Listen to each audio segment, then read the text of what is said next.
Ahora vámonos a la palabra del Señor. Por favor, abramos nuestras Biblias en 2 de Timoteo, capítulo 4, en el versículo 1 al 5. Allí vamos a dar lectura de la palabra del Señor. Hermanos, dice, antes de orar, te encarezco delante de Dios y del Señor Jesucristo, que juzgará a los vivos y a los muertos en su manifestación y en su reino, que prediques la palabra, que instes a tiempo y fuera de tiempo, redarguye, reprende, exhorta con toda paciencia y doctrina. Porque vendrá tiempo cuando no sufrirán la sana doctrina, sino que teniendo comezón de oír, se amontonarán maestros conforme a sus propias concupiscencias, y apartarán de la verdad el oído y se volverán a las fábulas. Pero tú, sé sobrio en todo, soporta las aflicciones, haz obra de evangelista, cumple tu ministerio. Oramos al Señor, hermanos. Querido Padre, al abrir tu palabra y leer esta porción, rogamos tu asistencia, tu ayuda. Que tu palabra, Señor, hable a nuestro corazón, tu espíritu se sienta en plena libertad de enseñarnos, de instruirnos, de hacernos notar, de hacer énfasis, Señor, en aquello que tú tienes para cada uno de nosotros. Nuestro crecimiento no es del mismo nivel, todos nosotros estamos en distintos etapas de madurez, pero habla a nuestro corazón, oh Dios, conforme a tu palabra. Oramos en el nombre de Cristo Jesús. Amén. Hermanos, entre los años 54 y 68 después de Cristo,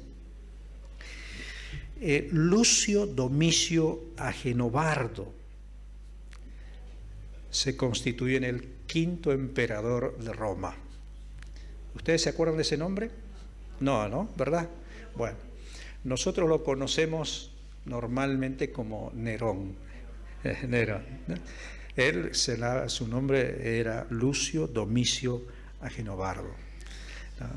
Entonces, a la edad de 16 o 17 años, él asume el imperio como emperador y comienza su reinado, su gobierno, de manera muy sensible, lleno de arte y de delicadeza, pero termina en forma trágica con la tiranía expresada. Cuando el apóstol Pablo, ¿se acuerdan? En el libro de los Hechos, hace una apelación al César Apelo. ¿Se acuerdan, hermanos, allí cuando fue acusado por los judíos? Bueno, el César a quien apela Pablo es Nerón, ¿no? Nerón. Entonces es llevado a Roma para allí presentar defensa ante los judíos de esta decisión que habían tomado los judíos para matarle. Entonces no fueron tiempos fáciles para Pablo, y allí en dos ocasiones fue el apóstol Pablo tomado prisionero. En la primera fue, digamos así, liberado porque pudo ganar esta contienda ante los judíos, pero en la segunda fue tremendo y fue dramático, porque el año 64, más o menos, comenzó un incendio en la ciudad de Roma. Se dice que fue Nerón quien comenzó esto, pero de esta catástrofe, que casi 2/3 de Roma fue consumido por el fuego, Nerón echó la culpa a los cristianos y fue ocasión para comenzar una persecución tremenda de los creyentes. ¿Y quién estaba prisionero en Roma? El apóstol Pablo, ¿no? Y a raíz de esta persecución, los cristianos habían estado tomando decisiones muy distintas. Pablo estaba encarcelado en Roma y comenzó él a estar solo. Cuando escribe esta carta, la segunda carta, a propósito, esta es el último escrito del apóstol Pablo. Cuando escribe esta carta, es como la carta de despedida.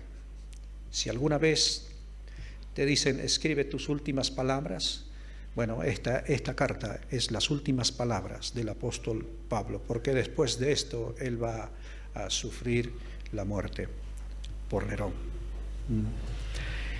expresa muchos asuntos puntuales aquí, hermanos. Pero sobre todo, él está escribiendo desde la cárcel, desde la soledad. Si prestan atención, miren por favor a capítulos, por ejemplo, en el capítulo 4, dice en el versículo 10, porque Demas me ha desamparado. Y solo dice, él está amando este mundo, aparentemente se fue, dejó la fe y se ha ido a Tesalónica. Crescente fue a Galacia y Tito a Dalmacia. Solo Lucas está conmigo. Es decir, de todos los que estuvieron con él trabajando en un tremendo equipo, solamente está Lucas con él. Entonces la soledad de este hombre que entregó su vida por el Evangelio y está encerrado es tremendo. Pero además de esto, él tiene tremendos problemas porque otros le hacen problemas. Dice, por ejemplo, el verso 14, Alejandro el Carcelero me ha causado muchos males. El Señor le pague conforme a sus hechos. Ahora, estaba abandonado casi por todos. Si ves el capítulo 1, versículo 15 de esta misma carta, tenemos otro dato. Dice, ya sabes esto, que me abandonaron todos los que están en Asia, los cuales son Frigelio y Hermógenes. Esta es la soledad de la cárcel. Si miras un poquito el capítulo 4, dice el versículo 16, en mi primera defensa, en esa primera vez cuando él estuvo presente ante, te dice, ninguno estuvo a mi lado, sino que todos me desampararon, no les he tomado en cuenta. Es decir, las palabras finales de un hombre que está terminando sus días después de servir al Señor intensamente, tiene esta carta para poder expresarle su corazón, lo que siente él por la obra de Dios. Y lo escribe a este hombre llamado Timoteo. Nosotros tomamos a Timoteo como un joven, pero más o menos tendría 40 años, ¿no? Un poquito más tal vez, un poquito menos, pero ese es el concepto de la edad. Y lo escribe por última vez porque él quiere decir lo que está en su corazón, porque ya no tendrá otra oportunidad. ¿Por qué lo digo esto? Si miras el capítulo 4, versículo 6, le dice estas palabras: yo ya estoy para ser sacrificado y el tiempo de mi partida está cercano. Ya no tiene esperanza de que él va a continuar. Él está diciendo, estoy llegando al final de mis días. Timoteo, son mis últimas palabras y quiero alentarte a enfocarte en aquello que es importante, porque tú quedarás después de mí. Yo, dice el versículo 7, he peleado la buena batalla, he acabado la carrera, he guardado la fe.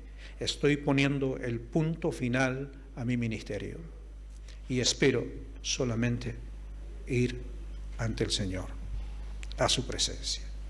Ahora, estas son las palabras de aliento a Timoteo, y estos versículos que hemos leído, el 1 al 5, son las palabras del corazón de Pablo. ¿Qué describen? ¿Qué encontramos aquí en estos 5 versículos? Hermanos, por lo menos 4 asuntos, 4 asuntos importantes de por qué tú y yo debemos predicar la palabra, debemos compartir el mensaje del Evangelio. De hecho, si tú miras el contexto que estoy marcando, Timoteo no tenía el mejor momento para compartir y predicar la palabra. Nerón estaba en persecución de los cristianos. No tenía más el apoyo de su, vamos a hacerlo así, de quien le guió, de su maestro, de quien le guió. No tendría más esto, estaría solo en el ministerio y tiene que encarar el trabajo, la labor, también sobre sus hombros, llevando todo el peso de los hermanos de la iglesia en Éfeso. Dice en el versículo 1, te encarezco delante de Dios y del Señor Jesucristo, que juzgará a los vivos y a los muertos en su manifestación y en su reino. ¿Por qué el apóstol Pablo menciona estas palabras a Timoteo? ¿Por qué le dice, te encarezco delante de Dios y del Señor Jesucristo? Saben, hermanos, esto que estoy mencionando es una expresión de que un evento sublime se aproxima.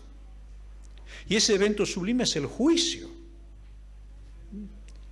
Porque Dios ha determinado un día en el cual juzgará al mundo con justicia.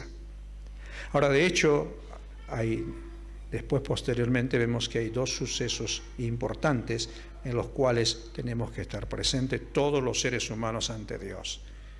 El primer suceso es para los hijos de Dios, los creyentes. Tú y yo estaremos presentes delante del Señor, donde se evaluarán nuestras obras y nuestra labor, nuestro trabajo, nuestro servicio al Señor, allí en el tribunal de Cristo, y será para recompensa, ¿no es cierto? Allí está la primera carta a Corintios capítulo 3 expresando esto, segunda de Corintios 5:10 también. Pero el segundo evento y sublime que se aproxima, ambos se aproximan, pero el segundo es el juicio final, donde todos los seres humanos, sin excepción y sin acepción, estarán delante de Dios. Pablo tiene en mente esto que va a acontecer. Y frente a este evento que se aproxima, porque cada día que pasa está más cerca, él le dice a Timoteo: te encarezco delante de Dios y del Señor Jesucristo, que juzgará a los vivos y a los muertos. Obviamente, hermanos, este evento que se aproxima es un evento sublime. Nunca ha ocurrido en el mundo entero en estas proporciones. Apocalipsis nos lo muestra. No tiene una comparación en la historia humana, pero va a ser un evento sublime en el que cada uno se presentará delante de Dios para dar cuenta de sí. Este evento, hermanos, es inevitable y es irreversible, porque Dios ha determinado así. Por consiguiente, todos los seres humanos, sin excepción, de todas las nacionalidades, de toda lengua y nación, se presentarán ante el Señor en este juicio. Pablo sabe muy bien, nosotros lo sabemos muy bien, ¿no? Este evento no va a claudicar en el tiempo, Dios lo ha determinado así. Ahora, mis hermanos, también, una cosa bien importante, la verdad del juicio final, hermanos, debe alentar a cada uno de nosotros a que muchos no estén en ese juicio final. ¿Qué van a decir en ese juicio final las personas? ¿Qué excusa pueden poner delante de Dios? Ninguna. Dios conoce absolutamente todo y no van a poder decir absolutamente más nada. No hay argumento que puedan decirle a Dios. Pero quizás haya algún reclamo en ese juicio. Quizás haya algunas palabras que se diga: yo conocí a alguien que hablaba y nadie me dijo nada. Y estoy aquí porque alguien que sabía no me dijo nada. ¿Entiende? Ese juicio, ese evento sublime se aproxima. No es por cómo está en el mundo entero las circunstancias que están ocurriendo. Creo que es tremendo.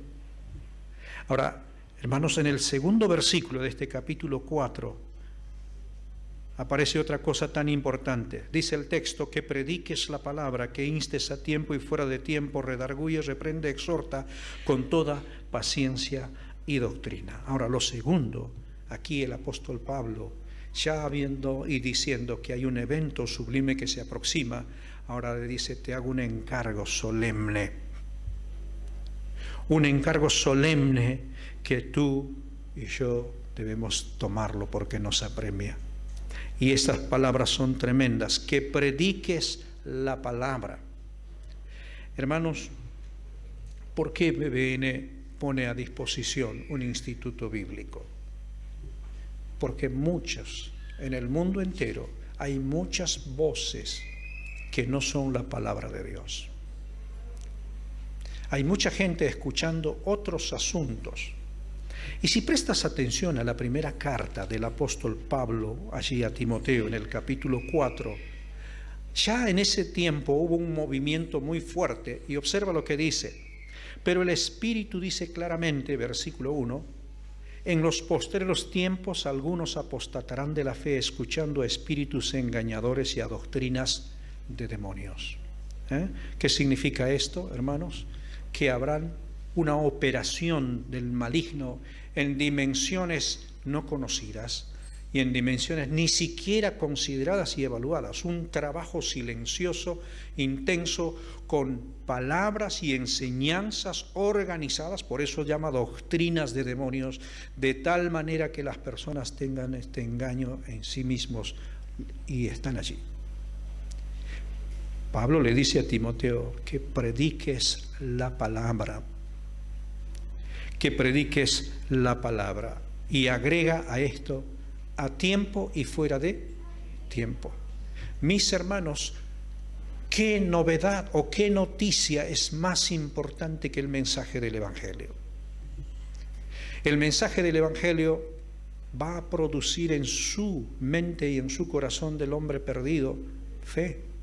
Dice la palabra de Dios, la fe viene por el oír, y el oír por la palabra de Dios. No hay otro mensaje que necesita la humanidad, las personas. Es el Evangelio, la palabra de Dios, aquella palabra que ha sido expresada desde la mente y el corazón de Dios, diciéndole a la humanidad: está designado, definido para los hombres que mueran una sola vez y después de esto el juicio. Ante este suceso, hermanos, esto es el encargo solemne del apóstol Pablo. Me imagino a Pablo sentado allí, no sé si en una caja, en una mesa, en una silla, anotando estas palabras, pero recordando en su memoria, mirando hacia atrás y diciendo: comencé en Damasco. Caminé cada ciudad, cada aldea, cada paso, de día, de noche, porque este anuncio me cambió a mí, también puede cambiarle a otros. Entonces escribe y le dice que prediques la palabra, Timoteo, a tiempo y fuera de tiempo. Todos los momentos y las ocasiones son oportunidades para hablar de la palabra de Dios.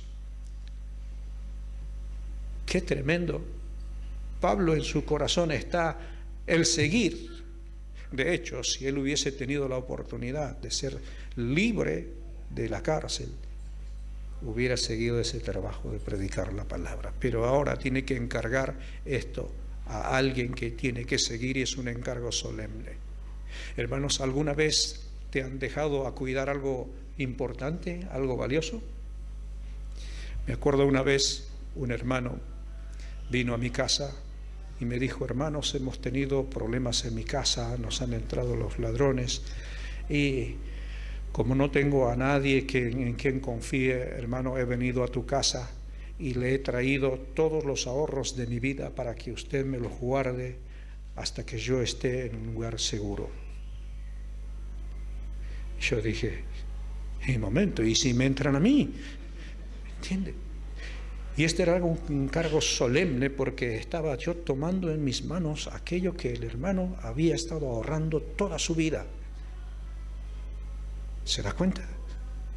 Pero este encargo es el encargo solemne, porque es el mensaje que va a llevar a las vidas de las personas a vida eterna.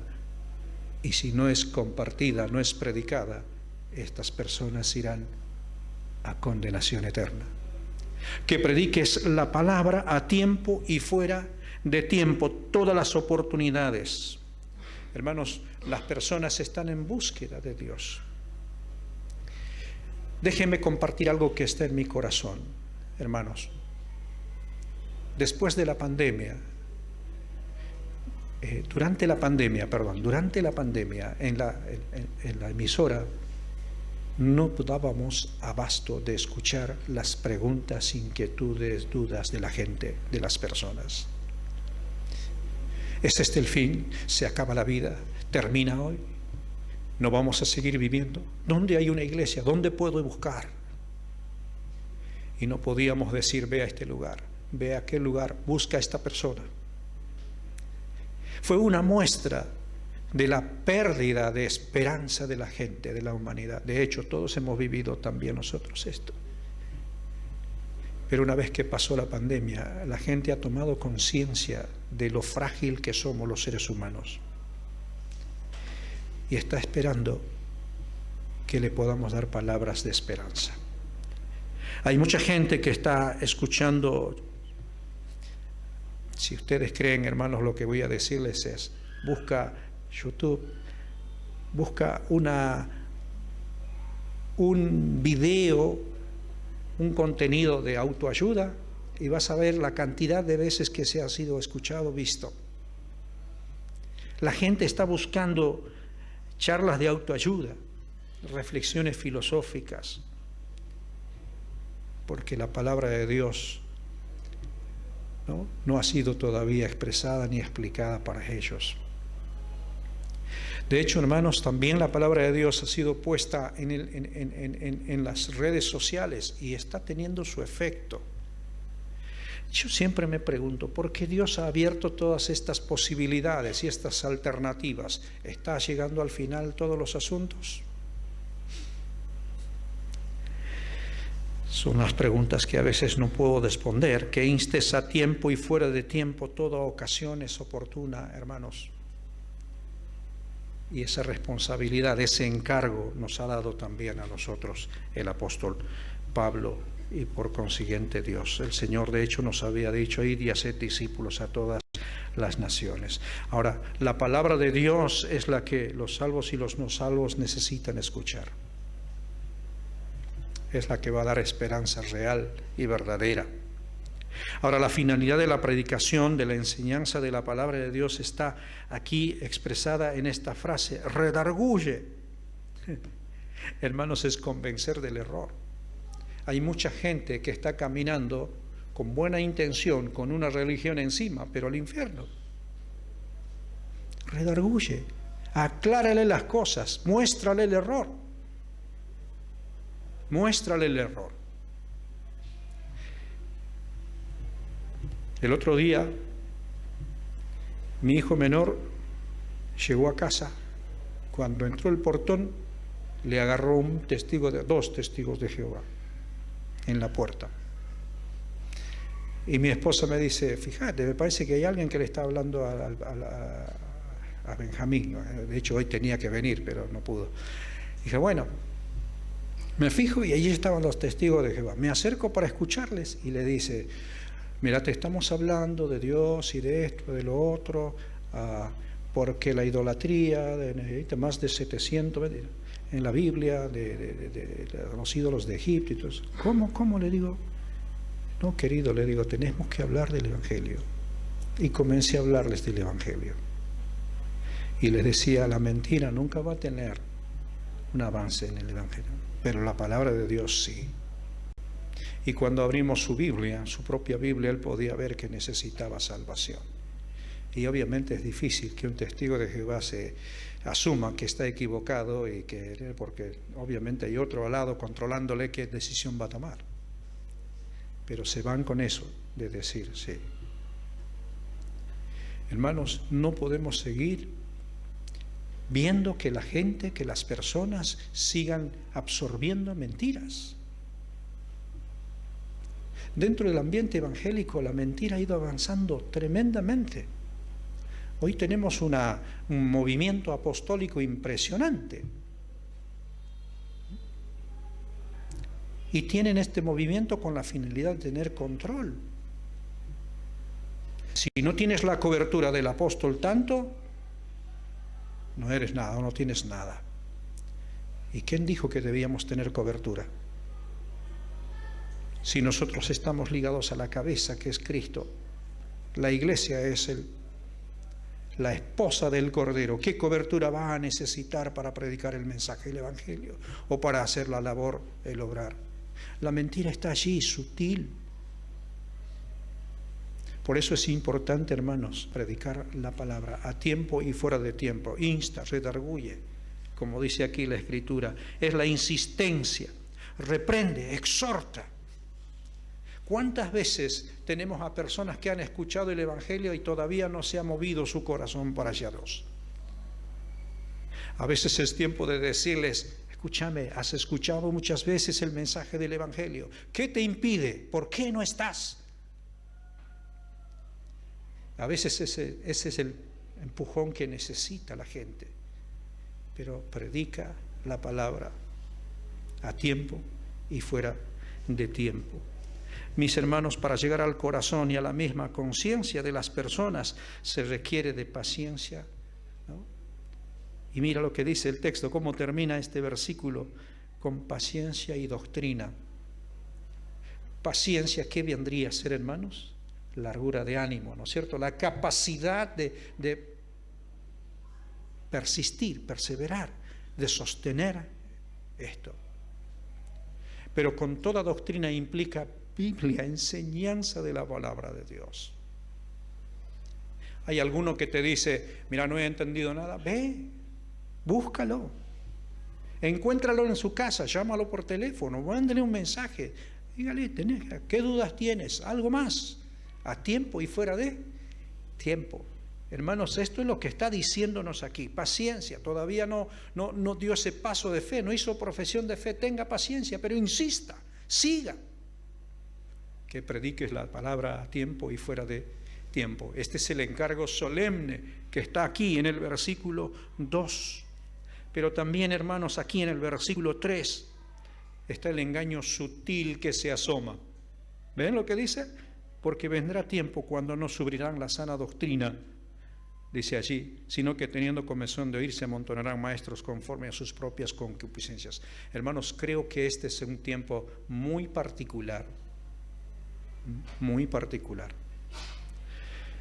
A veces la palabra de Dios no va a cambiar porque habla de pecado, ¿no es cierto? Y el pecado siempre produce incomodidad en la vida de las personas. No es bueno que te digan: tú eres un pecador. Obviamente nosotros no predicamos de esta manera, tratamos de ser más sencillos y suaves para decirle que has cometido algún pecado delante de Dios. Miren si nuestra predicación fuera como la de Juan el Bautista. ¿Se acuerdan cómo fue el mensaje de él? ¿No? Generación de víboras, ¿qué nos ha dicho? ¡Qué tremenda prédica! No fue así, no es así nuestra palabra. Pero recuerda, hermanos, la palabra de Dios siempre va a decir la verdad, y la verdad muchas veces duele, y eso es lo que muchas personas no quieren aceptar, no quieren asumir. Pero esa verdad no puede ser quitada, tiene que ser mencionada. Pero el engaño sutil que se asoma es este: vendrá tiempo cuando no sufrirán la sana doctrina, es decir, no quieren más, y su oído estará en otras cosas. Bueno, que ocurra eso, porque así se determinará quién es quién y quién va, a dónde va. Pero no será nuestra culpa, ni será nuestra falta el no haberles compartido el mensaje del Evangelio.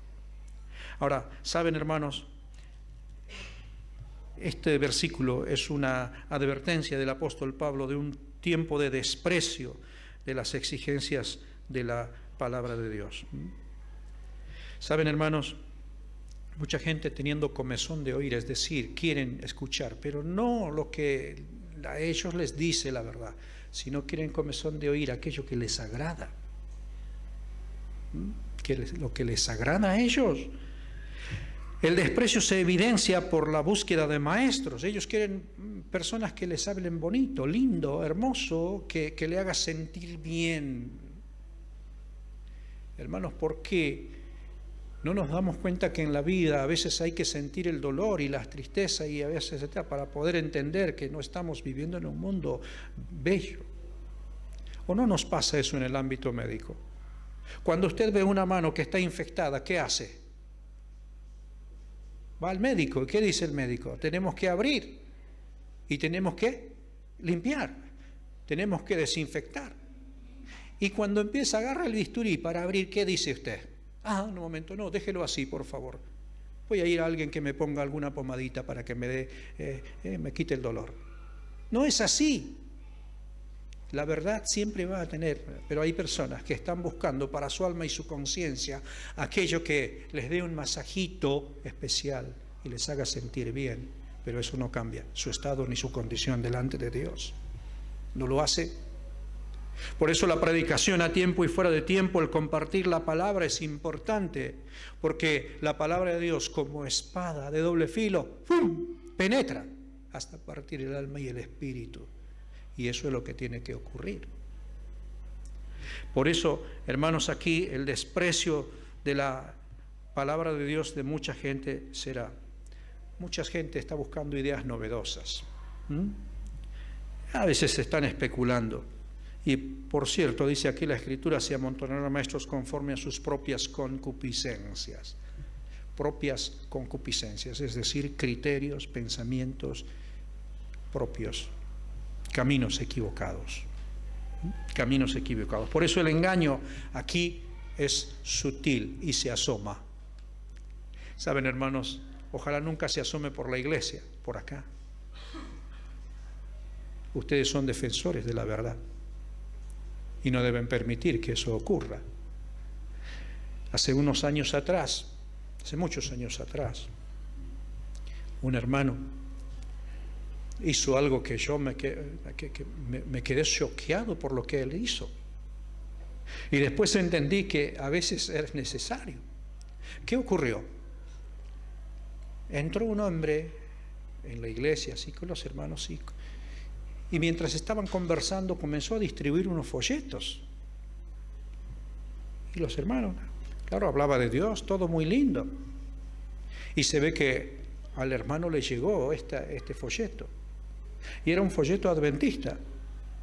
Y que decía de por qué lo debemos guardar el sábado. Enfáticas palabras en el folleto. Pero ¿qué es lo curioso? Que ninguno de los que estábamos en la iglesia percibió este detalle y ya todos tenían este folleto. Y ya sabíamos el efecto que iba a hacer. Y este hermano se paró delante del púlpito y sacó así de su Biblia el folleto. ¿Quiénes tienen este folleto? Sí. ¿Quién es el hermano que lo distribuyó o la persona que lo distribuyó? Y estaba allí sentado hacia el fondo y él dijo: por favor, póngase de pie. Y se puso de pie el hombre pensando que iba a tener una aprobación. Y este hermano dijo: este es el que está trayendo la mala enseñanza a la iglesia. Y en este momento, hermanos, tomen ese folleto, rómpanlo. Y empezó a explicar bíblicamente de por qué el sábado no estaba incluido en la práctica de la iglesia. Ahora, yo quedé choqueado ante este hecho. No totalmente ocurre, no siempre pasa, pero cuando pasa uno se impresiona.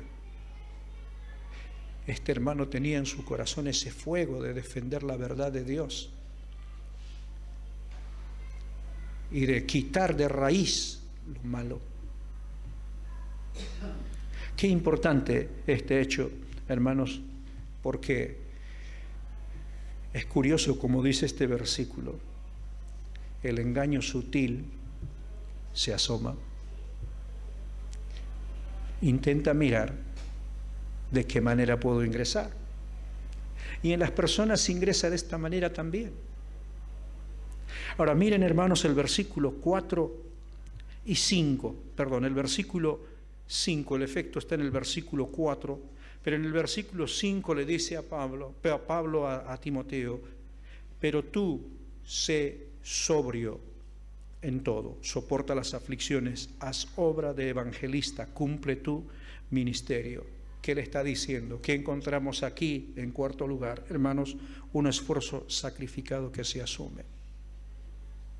Le está diciendo: asume este esfuerzo sacrificado. Te toca a ti, Timoteo. ¿Saben por qué, hermanos, digo esfuerzo sacrificado? Porque requiere denuedo, ánimo, requiere empeño. Por eso se dice esfuerzo sacrificado. Y allí se está diciendo: tú sé sobrio, y es el primer paso, hermanos, para asumir responsabilidades. Cuatro frases, si ves con atención el versículo. Primero, sé sobrio, es decir, mantén tu mente claro, las ideas claras, tu mente concreta. Entiende cuál es tu ministerio, qué es lo que estás haciendo en este mundo, cuál es tu objetivo en la vida. Ten en claro estas cosas, sé sobrio. En ese entonces Timoteo tenía muchas responsabilidades en su entorno, pero ¿qué era lo más importante? Enfócate, esta es la idea. Nuestro argentino diría, mira bien las cosas. Observa y mira bien las cosas. ¿Qué es lo que vas a hacer? Es lo que está diciéndole. Sé sobrio, que nada perturbe tu mente ni te distraiga de esto. Y saben, hermanos, el engaño siempre empieza acá. ¿No es cierto? Cuando tú no tienes las cosas claras es cuando el enemigo aprovecha y siempre trabaja en este afín. Por eso aquí el primer mandamiento que le dice es: sé sobrio en todo, mantén la claridad en tus pensamientos, ten una actitud vigilante. Esta es la idea.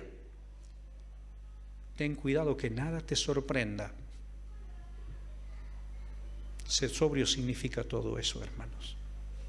Ahora ven la segunda frase aquí, dice aquí, soporta las aflicciones. Que hermanos, esto de soporta las aflicciones. El mal siempre es adverso al avance del Evangelio. Hermanos, ¿qué va a hacer el enemigo cuando tú te dispones para predicar la palabra a tiempo y fuera de tiempo? A ver, piensa conmigo, ¿qué crees que va a hacer? ¿Qué crees que va a hacer? Entiéndelo. Sé sobrio, ten más cosas claras en tu mente, soporta las aflicciones. Es lo que nos pasa, hermanos. Por eso la Escritura acá está diciendo, Timoteo no solamente tenía que ver la situación en la que estaba viviendo, perseguido por Nerón, él tenía que ser fiel a lo que tenía que cumplir su ministerio. Entonces ahí ya está. La iglesia en Éfeso tenía que seguir recibiendo la palabra, Éfeso tenía que seguir conociendo la verdad de Dios, el Evangelio tenía que seguir corriendo por las calles, tenía que seguir llegando a los hogares, a las personas, a los jóvenes, a todos los estratos sociales. Y Pablo le está diciendo, Timoteo, yo ya no te puedo acompañar, no volveré a Éfeso, eres tú ahora. Eres tú, Timoteo, sé sobrio en todo. Soporto las aflicciones. Bueno, esto no es nuevo lo que le estaba diciendo. Ya en el capítulo 2, si tú observas, versículo 3, le dijo estas palabras a Timoteo anteriormente, haciendo esta metáfora, esta analogía. Dice, versículo 3, tú pues sufre penalidades como buen soldado de Jesucristo. Esta es la analogía, soldado de Jesucristo. ¿Qué hace un soldado? Bueno, disciplina, entrenamiento, causa, objetivo concreto. No puede estar haciendo otras cosas si no está enrolado, enfilado en este proyecto, este proceso. Un soldado tiene su responsabilidad definida. Tú eres un soldado, Timoteo. Pero el siguiente versículo dice, ninguno que milita se enreda en los negocios de la vida a fin de agradar a aquel que lo tomó por soldado. Verso 5, también el que lucha como atleta no es coronado, sino lucha legítimamente. Otro ejemplo, atleta. ¿Qué hace un atleta? Es lindo cuando ven, se levantó, llevó la medalla de oro. Claro, es un momento glorioso. Pero ¿cuánto le costó para llegar a eso? ¿Cuántas horas, cuántos días estuvo entrenando? ¿De cuántas cosas se tuvo que privar? ¿Y de cuántas cosas él tuvo que limitarse para poder llegar a ese punto? Disciplina, constancia, sacrificio. Y en el versículo siguiente, el versículo 6, otro ejemplo. El labrador, para participar de los frutos, debe trabajar primero. Ahora ven las tres analogías, el atleta, el soldado, el atleta y el labrador. Ninguno de los tres viene de arriba todas las cosas. Requiere entrega y sacrificio. Por eso, en este encargo que le hace Pablo, dice, esfuerzo sacrificado es lo que tienes que asumir, Timoteo. Por eso, mi hermano, observa, dice, soporta las aflicciones. ¿Van a venir aflicciones? Claro, debemos estar listos también para estar eso. Ahora, la frase siguiente en el versículo 5 dice, haz obra de evangelista. Hermanos, ¿qué hacía un evangelista? Si quieres saber la labor de un evangelista, así bien concreto en la Escritura, fíjate la vida de Felipe. Felipe tenía el don de evangelista y su labor era de evangelista. ¿Qué hacía Felipe? Comenzó sirviendo a las mesas, es así, ¿verdad? Allí en capítulo 6 del libro de los Hechos. Pasa un tiempo haciendo esta labor y Dios le dice, bueno, vas a ir a hablarle al eunuco que viene desde África, desde allá, y le vas a explicar la enseñanza. Y Dios le llevó allí. Un solo individuo. Fue a hablarle a eunuco, lo bautizó y eunuco dijo, chao, me voy, adiós Felipe, y el evangelio se fue para África con el eunuco. ¿Qué hizo allí? No lo sé. Tiempo después vemos que la palabra de Dios se diseminó en África. Después, Felipe es tomado y llevado a otro lugar para predicar la palabra. Entonces el evangelista está siempre dispuesto.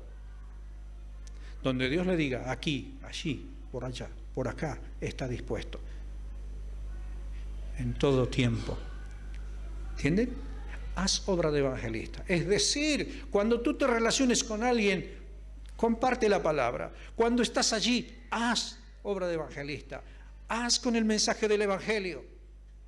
Llega con el mensaje del evangelio. Comparte algo. Siempre ten algo sobre ti, un folleto, por lo menos.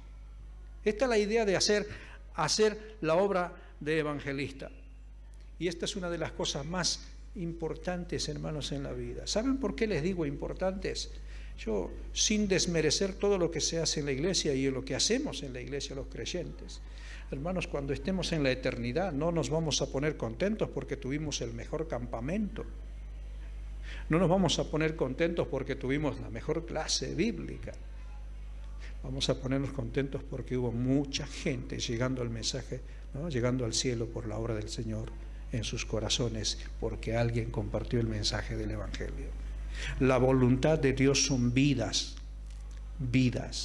y creemos, hermanos, que debemos seguir en este sentido y en esta dirección. Y concluye a Timoteo diciendo Pablo, cumple tu ministerio. Allí la palabra ministerio es servicio. Hermanos, ¿hemos sido llamados a servir al Señor o no? ¿Cuál es tu ministerio? ¿Cuál es tu ministerio? ¿Qué has asumido delante del Señor? Por eso, hermanos, es tan apremiante este esfuerzo sacrificado. Necesitamos tomarlo. Hermanos, hace muchos años atrás estuve en la ciudad de Cochabamba. Había llegado después de otra ciudad y me invitaron para ir a una iglesia que tenía muy pocos miembros y estaba en una situación muy delicada espiritualmente. Habían enfrentado, el enemigo hizo un trabajo terrible de pecado y enfrentaron una situación horrible.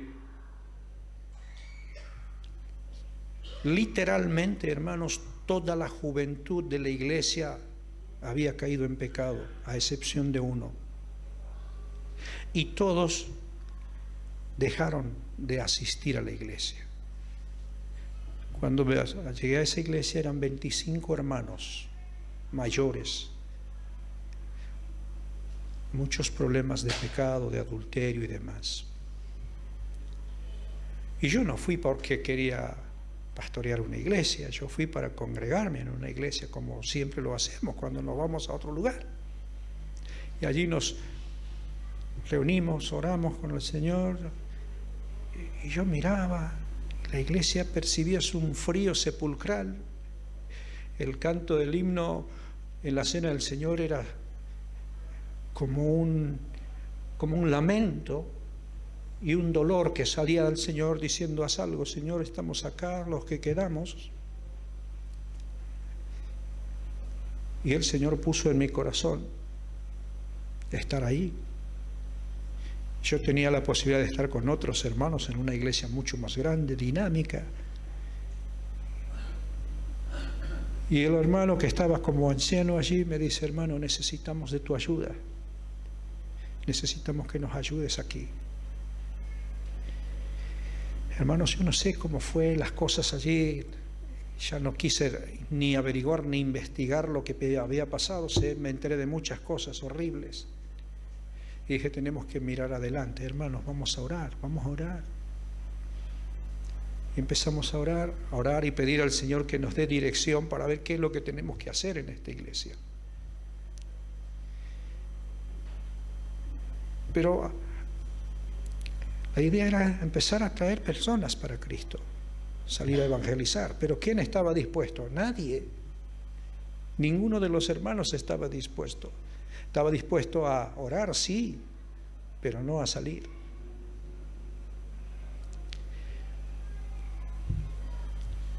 Entonces dijimos esto. Había un grupito de jóvenes, 4 o 5, que eran casi adolescentes, pasando a jóvenes. Y había una hermana que caminaba con un andador, así, despacito. Pero una de las hermanas más fieles.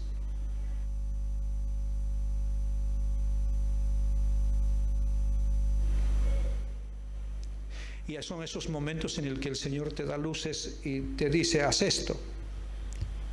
Y yo veía que los hermanos mayores, muchos estaban enfermos, con situaciones difíciles.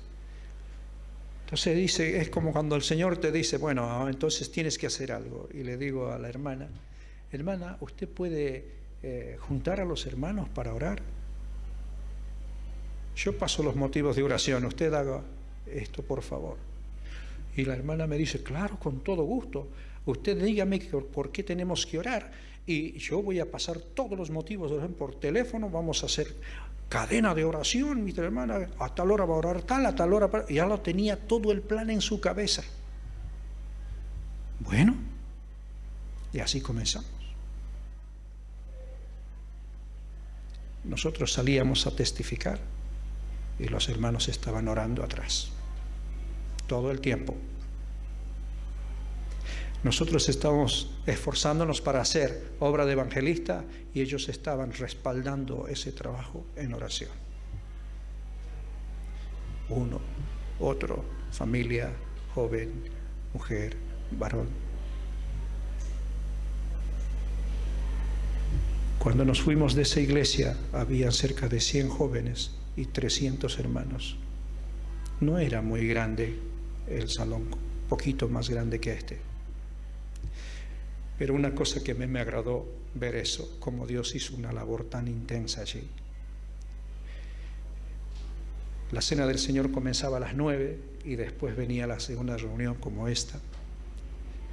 Muchos de los hermanos que no venían a la cena del Señor, de hecho la cena del Señor estaba llena, todos los asientos ocupados. Y cuando venía la segunda reunión, hermanos, todos los asientos estaban llenos. Atrás había una cantidad enorme de hermanos para venir a escuchar la palabra de Dios. ¿Habíamos hecho eso nosotros? No. Solo fuimos fieles en hacer lo que Dios puso en nuestro corazón. Unos salimos, otros oramos y Dios estaba operando de manera impresionante. Esta iglesia ese día se decía del kilómetro cero. En una ocasión, cuando hablé con una hermana, me dice: ¿usted va a la iglesia del kilómetro cero? Sí. Qué tremenda la iglesia, ¿no? Están bajo cero. Así que ya se puede imaginar cuál era el concepto que se tenía de la iglesia. Así se comenzó, pero no porque uno quiere hacer grandes cosas, porque solamente cumple su ministerio. Por eso, mis hermanos, el esfuerzo sacrificado que se asume se hace para expandir el mensaje del Evangelio. Y quiero concluir, hermanos, este tiempo, después de mostrarles cómo Pablo le está diciendo sus últimas palabras a Timoteo. El que terminaba su ministerio, le alienta a completar su ministerio. Qué tremendo, ¿no? Realmente, hermano, esto conmueve mi corazón. Un hombre que está terminando su ministerio le está diciendo: cumple tu ministerio. Estoy poniendo el punto final de mi vida y quiero que tú también llegues a ese punto. Cumple tu ministerio. Y ya le dijo: esfuérzate, asume el esfuerzo sacrificado.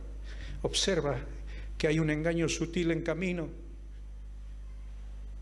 Predica la palabra. Hermanos, ¿qué es lo que me conmovió en todo este tiempo? Es esto: una persona ganando a otra persona. ¿Qué pasaría si tú tomas este desafío de esfuerzo sacrificado, de ganar una sola persona para Cristo en este año 2025? ¿Qué pasaría aquí? Cuéntame, ¿qué pasaría? ¿Cuántos estaríamos aquí? ¿Saben, hermanos? Los que hacen estudios estadísticos del crecimiento de la iglesia dicen esto: que las iglesias evangélicas, las que más crecen, llegan al 20% de la membresía. Es decir, las iglesias que más están creciendo, lo máximo que crecen es el 20% anual. Si nosotros en esta iglesia, todos nosotros, en oración, disponemos a esforzarnos y a trabajar, a predicar la palabra a tiempo y fuera de tiempo, no salir en manada, sino voy a ser objetivo, puntual. Voy a orar por fulano, sutano, mengano, y voy a ir a hablarle del Evangelio. Le voy a pedir al Señor que este hombre, esta mujer, conozca a Cristo. Tenemos la opción y la posibilidad de crecer un 100%. Ahora pregunta: ¿es posible ganar solamente una persona para Cristo al año?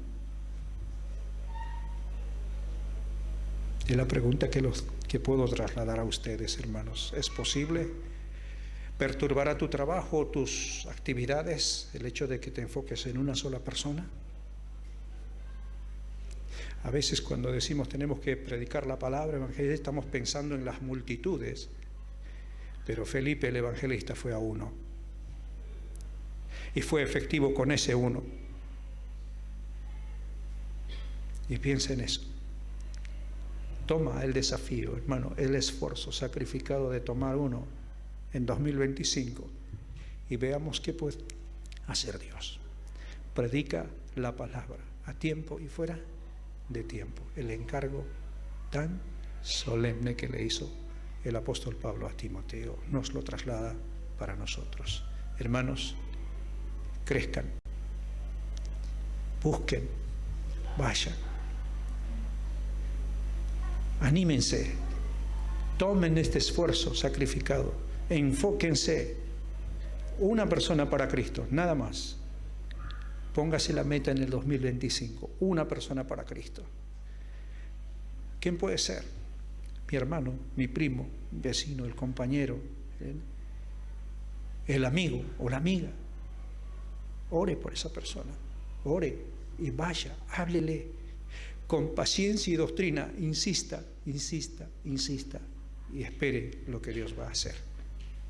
Hermanos, esto es lo que hicimos en ese tiempo y Dios fue tan bueno con nosotros. Es lindo cuando llegas a una iglesia, entras y no hay lugar para ti. ¿Dónde te sientas? Buscas el lugar en un rinconcito y te paras allí y decir, bueno, de acá escucharé la palabra. Eso es lo que ocurrió. Hermanos, puede pasar aquí, lo puede ser. Asumamos el esfuerzo. Les aliento, les animo hermanos, a que ustedes, cada uno, tome esta disposición en su corazón y asuma esta responsabilidad. Solo uno en este año. Y quizás el año que viene estaremos hablando de en otras dimensiones, con otras personas que han llenado todos estos espacios en blanco. Hermano, que Dios hable a tu corazón, que mueva tu ser interior y te ponga ese peso en tu vida. Yo sé que tú estás pensando, ¿a quién puedo hablar? Ya tienes a alguien en mente, ¿verdad? Ora por esa persona. Búscalo.